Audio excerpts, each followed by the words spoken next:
Hey, everybody, and welcome to this episode of Beyond Day One.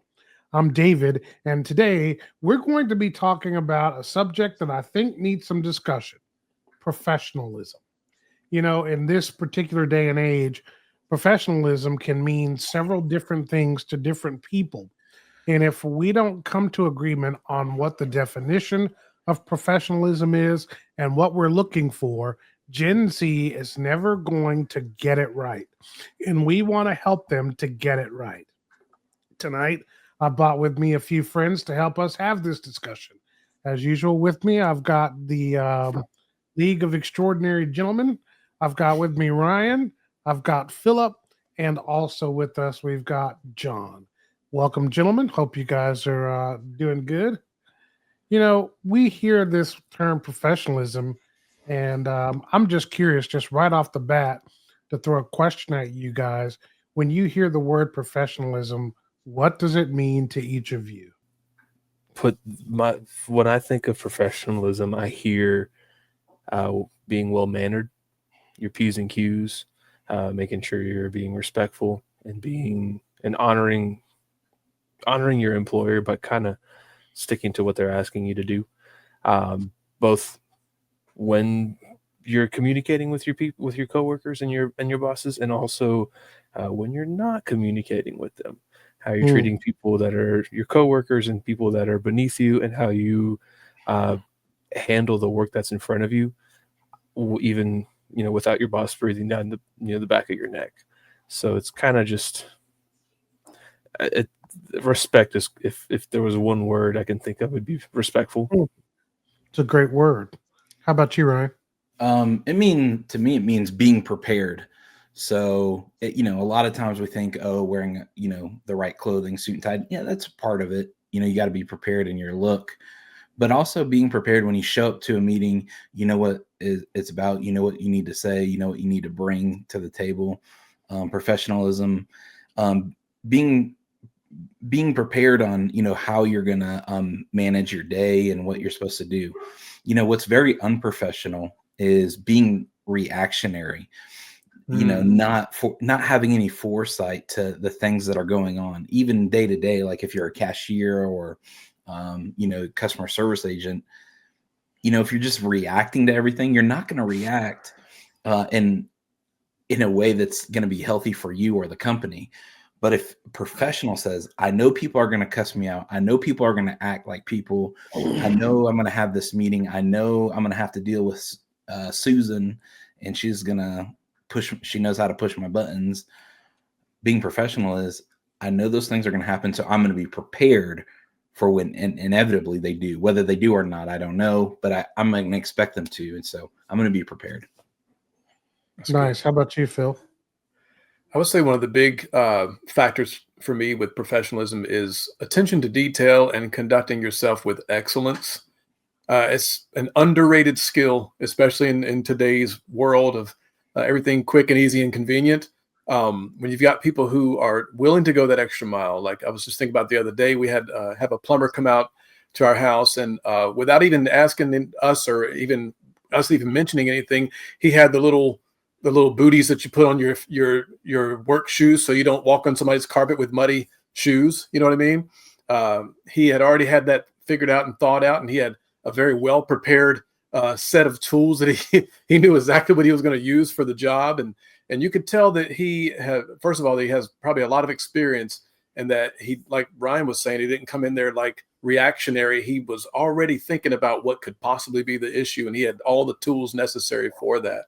And just another quick example, one time we were eating at Cheesecake Factory up in North Carolina, and the waiter we had was absolutely outstanding.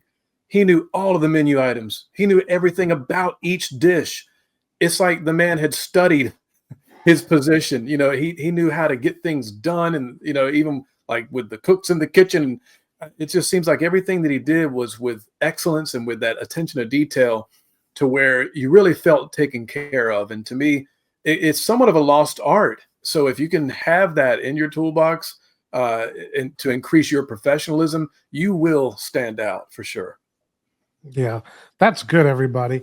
And but what's also interesting is, is that for each one of you, professionalism communicated something different. And I think that's part of the challenge in defining, well, not even defining, but using the term professionalism without a clear definition around it. And that is because what each one of you said, I would say is a good example of a piece of professionalism. So, but does that mean that Ryan, Phil, and John would then evaluate the success of their Gen Z employee differently based upon their own personal evaluation of what the term professionalism is? So, we have to come to a place where we define it.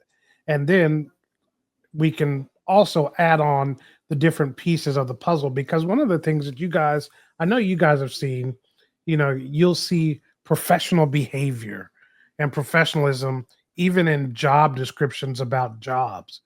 And again, once again, no definition, because it's just assumed what a person will mean. And you literally can go from organization to organization and hear a different description, even from HR person to HR person, and have them define professionalism to you, and it means something different. So I want to kind of anchor us in a definition for professionalism. And you guys, Phil, John, and Ryan, and even you guys out in the audience, let me know what you think.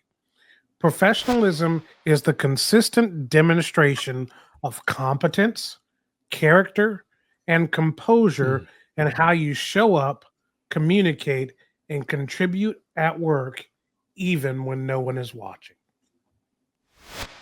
Wow. So you see in that definition, there's an element of what each person just said here. And it would be an element that if you went through an organization and talked to three leaders, you would get an element that represented each one of those. So let me give that to you one more time, and then Philip's going to jump in. Professionalism is the consistent demonstration of competence, character, and composure in how you show up, communicate, and contribute at work, even when or I'll put it this way, especially when no one's watching. What were you about to say, Philip? Yeah, just real quick, it actually boils down to something that you got to cultivate internally.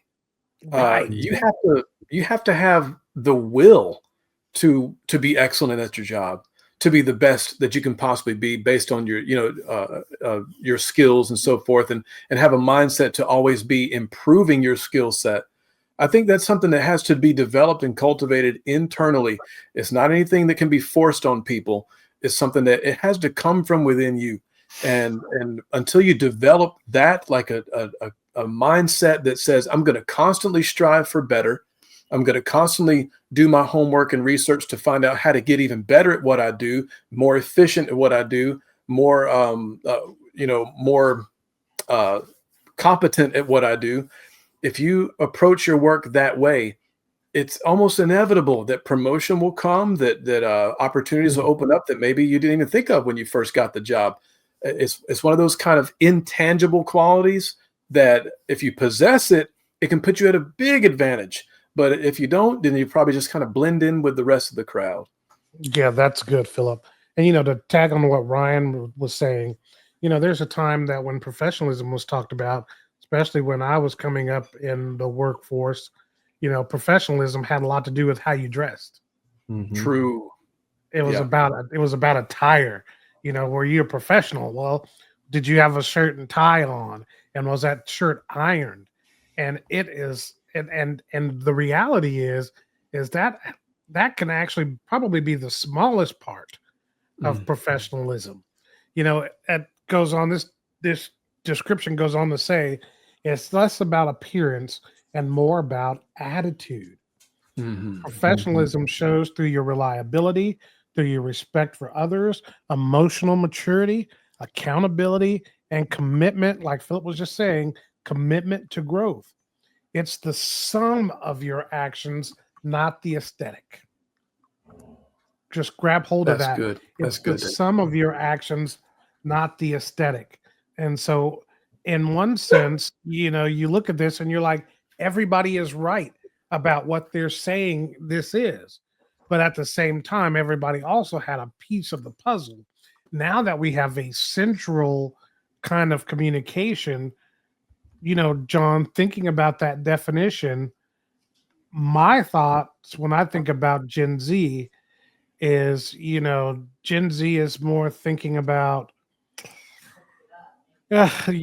authenticity, mental health, and those kind of things. Where older generations will look at that and say, that's entitled, that's casual, you know. So, why do you think there's such a gap in this whole understanding of even what professionalism is? That is a great question. I think that just from what I've seen, um, before I say anything else, I want to point out like too much of anything is bad for you. And Mhm. so mental health is important. Yes. Mental health is not a good excuse to have bad behavior at work. And what I mean by that is, Right. I've seen countless times where people are like, I can't stand this place. You're asking me to do something I don't want to do. Like, much like we talked about in previous episodes where there's kind of like this delusion of like the perfect workplace for Gen Z. And when that's not communicated and set up properly, Gen Z thinks that this is how it's supposed to be. And when you're asking me to do something outside of this box that I've built in my mind, this is toxic. This is a little bit unhealthy. This is a little bit just not where I want to be. And so it's just, you dip, find the next place to work at. And so there, I think that's where a lot of the disconnect comes from, where Gen Z has kind of, I've done this too, kind of been put in a place where how I feel is more important than what needs to get done here. And you're prioritizing self over the mission of the company that you're working for. That's good. Um, and this kind of ties to like what Ryan and Uncle Phil said earlier, where professionalism does involve being prepared. I 100% agree. I think that when you're talking about, how you act, like, when no one's watching you, I think that that extends to you being off the clock. How are you behaving off the clock? How are you talking to people off the clock? Like, not to say that you can't have personal relationships, but like, how do you deal with tasks at home? How do you deal with chores? How do you deal with cleaning up and organizing things outside of the workplace? Um, those questions, I've had a lot of those questions answered about people that I work with at work and just how they reflect themselves at work. You know, I've heard people have great attitudes about work and are willing to do whatever they need to do to get the mission done. I've had people, groaning about the things that they're being asked to do just because uh, they just don't want to do it and they feel like it's too much. And so it's that, to me, I've seen a lot about a person's character, um, just from how they respond to certain things being asked of them. So all that to say, I think that professionalism starts at the character, like you mentioned, and because of that, Gen Z's character is kind of built off of self a little bit. Um, in combination of all the things that we've talked about in prior episodes, there Right. has there has just been like this. It's very difficult to see outside of yourself, especially when you're so connected into social media and in the internet. It's very difficult to see outside of your box. So that affects communication, that affects listening, that affects every aspect of the workplace. Genuinely, Yeah. And I think you've hit on one of the keys as we wrap up this episode. And that is, I think the same problem exists when we talk about expectations in other areas, and that is a communication gap. We can't expect professionalism from our young or new hires and young employees if we are not clearly communicating to them what it is that we're expecting of them. Now, what they do with that information afterwards is on them, but it's on you as a leader to communicate to your new hires and your new employees and those who are new to the workplace exactly what your expectation is and give them the opportunity to meet it so that you guys can grow together. Well, I hope this episode has been good for you. We're going to continue talking about professionalism. Don't forget, you can check out all the episodes of Beyond Day One on YouTube or on your favorite streaming platform. Until next time, we'll see you.